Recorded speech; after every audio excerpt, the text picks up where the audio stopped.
And thank you. Meantime, happening today, the Albuquerque City Council is scheduled to take a second attempt at trying to decriminalize marijuana. The council is considering decriminalizing possession of small amounts of pot. It's something that the council's done before, but the mayor shot it down with a veto last time around. According to a proposed ordinance, if passed, it would make possession of an ounce or less of pot and possession of marijuana of an ounce of paraphernalia, I should say, a civil infraction with a fine of $25. The ordinance would also take away the possibility of jail time. Councilors are expected to vote on the bill tonight, but the mayor is likely to still veto it. We could learn more today about a deadly wrong-way crash that killed 2 people over the weekend. Albuquerque police say a driver identified as 22-year-old Engel Romero was going more than 100 miles per hour northbound in the southbound lanes of I-25 at about 3:45 on Sunday morning. That driver slammed into a 21-year-old woman driving south near Comanche. Both drivers were killed. I-25 was shut down for several hours while police investigated. APD has not said if the driver was drunk. However, online court records show that Romero has an extensive history of speeding. Police in Santa Fe are investigating after a car hit a pedestrian on the same interstate. It happened just after 1 yesterday morning in a southbound lane of I-25, this time between St. Francis Drive and Cerrillos Road. According to the New Mexican, the driver left the scene but later called police to report what had happened. The motorist and his female passenger told police they thought they had hit something, but they didn't know it was a person. Police say alcohol does not appear to be a factor in that crash. An Alabama man is behind bars today, facing attempted murder charges, accused of opening fire during a church service yesterday. Police say James Minter walked into the church and sat in the front row. The 24-year-old then pulled out a handgun and allegedly shot his girlfriend and their baby son. Afterwards, he apparently also shot in the leg a minister who tried to grab Minter. The suspect then ran off and was caught by police a short time later. It's sad that you can't just go and worship in church. You have to stay alert about who's around you now and that type of thing. Authorities say that Minter, who's been arrested before, was upset over a recent breakup and visitation issues with his son. Police are also investigating whether Minter violated a restraining order. Officials say all 3 shooting victims are expected to live. New on this Monday, the U.S. Holocaust Memorial Museum in Washington is hoping that a new online tool can help to predict and prevent mass killings. The goal of the Early Warning Project is to produce an early warning that can help a number of agencies. It would help governments, policymakers, advocacy groups, and scholars decide where to concentrate their efforts. Developers have been testing it for 2 years and have identified a list of the countries most at risk of mass killings. Included in the top 10, Congo, Somalia, Pakistan, South Sudan, and Afghanistan. Pope Francis is continuing his tour of Cuba with a visit to Holguin, the second of 3 stops in the island nation. Francis brought his message of hope and love along yesterday. The Pope celebrated and led Mass with some 150,000 people. The Pope's busy Sunday also included a meeting with former leader Fidel Castro and current President Raul Castro. 6:05 and a tough story this morning here. An Albuquerque family trying to figure out who killed their beloved cat after they discovered its body severed in half. Zumi was only 3 months old when he disappeared 2 weeks ago. The Reed family noticed his body in a shopping center just over the wall from their house. When I walked over there, his body was completely severed in half, and there was no other half of his body. There was just the top half, and I grabbed him and screamed. I know this is going to be tough to hear, but the top half of Zumi's body was completely hollowed out. His bottom half never found. The Reeds are devastated by their loss, and they want to warn other people to keep their pets close right now. Police in Santa Fe are searching for a pretty busy criminal this morning. Officers think this guy's responsible for at least 5 robberies. They say he goes into businesses, hands cashiers a note, and then takes off with cash.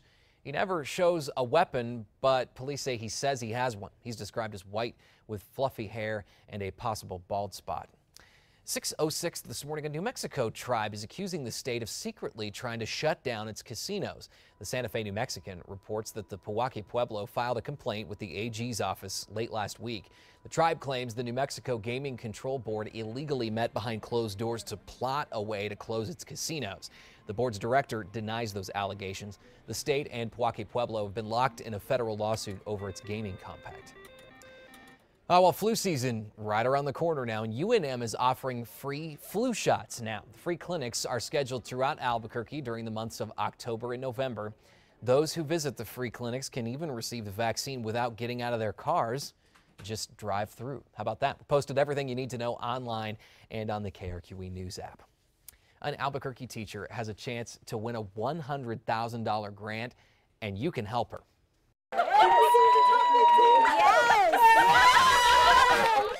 You can hear the excitement there. Hayes Middle School students cheered Doris Mersweiler on as she found out that she is one of the 15 finalists. She applied for the grant hoping to develop a physical education program for special needs students. Here's what makes her proposal stand out. She wants to integrate the Xbox. The goal for all PE teachers across the district is to have our students be physically active for their lifetime, and so that they feel well and they achieve wellness within their lifetime. The finalists are going head-to-head online. Voting starts next month, and if you want to help her, she could use it to get propelled to the top. We posted a link on the KRQE News app. Just remember, it's going to be a few weeks yet. 4 people were rescued Saturday by Good Samaritans after their yacht caught fire off the coast of Galveston this weekend. Video is pretty amazing. Watch. The whole boat was in flames, so I went straight up real close to it, and I was yelling, you know, throw the kid, throw the kid. Here it is. The family had set out to go fishing when the boat started having engine problems. Within minutes, the flames engulfed the boat. All 4 on board the yacht escaped safely. As you heard that man say, there was a kid on board too, and he was there just in the nick of time to help. It's a good thing. All right, Kristen, thanks. First this morning, police are now searching for a man who they say crashed into an Albuquerque home after a bizarre robbery. We had our 2 cars, we had our home, we had everything, and for somebody to just come through and literally just smash through it and take it. Pretty frustrating for Ashley Contreras. She says she was wide awake with her boyfriend and infant son when that car came crashing into their home early Sunday morning. Albuquerque police say it started when a man thought he was buying a car off Craigslist. When they met, police say the seller pulled a gun, took $5,000 cash, and then drove off in the vehicle.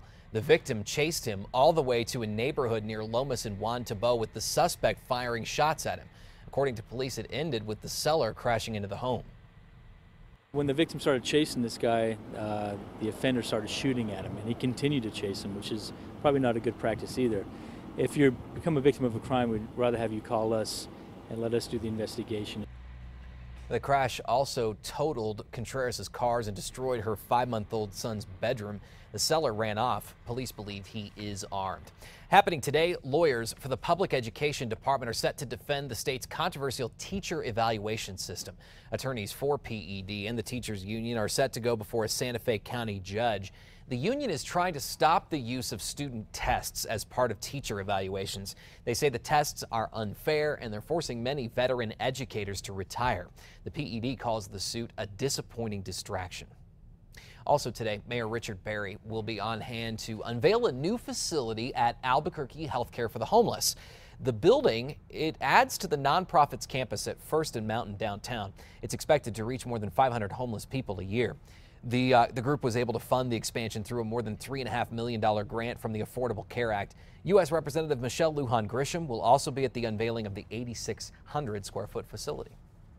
The prospect of new business making its way into Albuquerque is always good news for the city, yet competing for those jobs are hard, and you might be surprised by what may stand in the Duke City's way. News 13's Catherine Mazzone breaks down one of the important factors.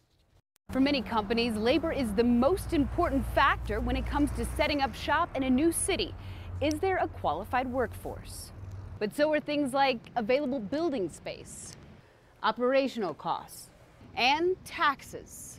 But the state put in over the last 3 to 4 years a number of improvements there to where we are far more competitive from a tax perspective. That's the good news. The bad news is there are other factors people like Gary Tonjes and his team at Albuquerque Economic Development have little control over. Not having enough nonstop flights into certain markets. It may not seem like much, but just last month, Albuquerque was eliminated from the running for a project that would have provided 350 jobs. While we made it to a finalist position for that project because they like what they saw from a labor perspective, ultimately they said what really works against you is we can't get there with the frequency that we need. How frustrating is that? Immensely.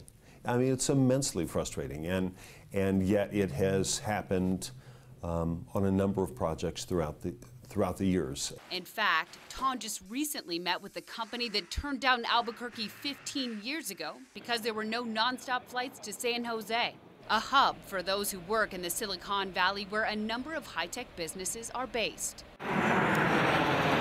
When they asked how many direct flights we had to San Jose now, the answer, regrettably, is 0. While Tonjes says there are no real short-term remedies, he says there are longer-term solutions, like partnerships that may mean breaks for airlines. Some communities or states participate. They want to drive it, so they want to drive that traffic between markets, and so they'll incentivize them. One example, JetBlue used to get a break on rent and landing fees at the Sunport. In exchange, Albuquerque got a nonstop flight to New York. Catherine Mazzone, KRQE News 13. And for a full look at the details in this story, head to the KRQE News app. 6:36 now. We could learn more today about what happened to the Boston toddler called Baby Doe. The suspects in her death are scheduled to appear in court today for an arraignment where officials will formally read their charges. Michael McCarthy is charged with killing the child, Bella Bond. Bella's mother, Rochelle Bond, is charged with being an accessory after the fact. The little girl was found washed up on a Boston beach. Her biological father says her mother told him McCarthy killed the girl because he thought she was possessed by demons.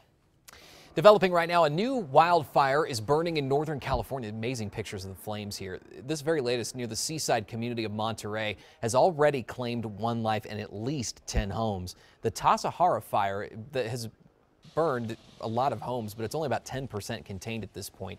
Meanwhile, another one burning north of San Francisco continues to destroy homes and rage out of control. People who live in the hard-hit town of Middleton are returning to find out what's left. It's going to feel like a ghost town, I think, for a little while. It'll change and be back to the small town, family town it was. Authorities say the Butte fire, which has been burning since September 9th, is now 70% contained. 5 people have been killed in that blaze. New numbers this morning show a post-debate bump for Republican presidential candidate Carly Fiorina. A new poll also shows support falling for Donald Trump. The new CNN ORC poll released over the weekend shows Fiorina surging from near the bottom of the pack to second place behind Trump. She told Fox News Sunday she expects to keep climbing. Now more people know who I am, and we know, based on what's happened before this debate, that as people come to know me and they understand who I am and what I've done, and most importantly what I will do, they tend to support me. Meanwhile, Donald Trump still in the lead, but he's lost a quarter of his support since earlier this month, falling 8 points to 24%, again in the latest poll. 2 would-be jewel thieves are facing charges this morning after getting caught during a heist. Listen to this. Deputies in Ohio say the suspects smashed into the front window of a jewelry store. They then used a crowbar and a screwdriver to get in a second door. Afterward, the pair quickly made their way over to the jewelry cases and started snatching whatever they could, but police were on the way at that point. In a rush, the suspects hit the stairs, but realized that they don't lead to the garage where their getaway car was parked. That's when they decided to take the elevator. That got jammed. They were caught. Police say they stashed the jewelry, including 26 diamond rings, in the ceiling. They're now facing burglary charges.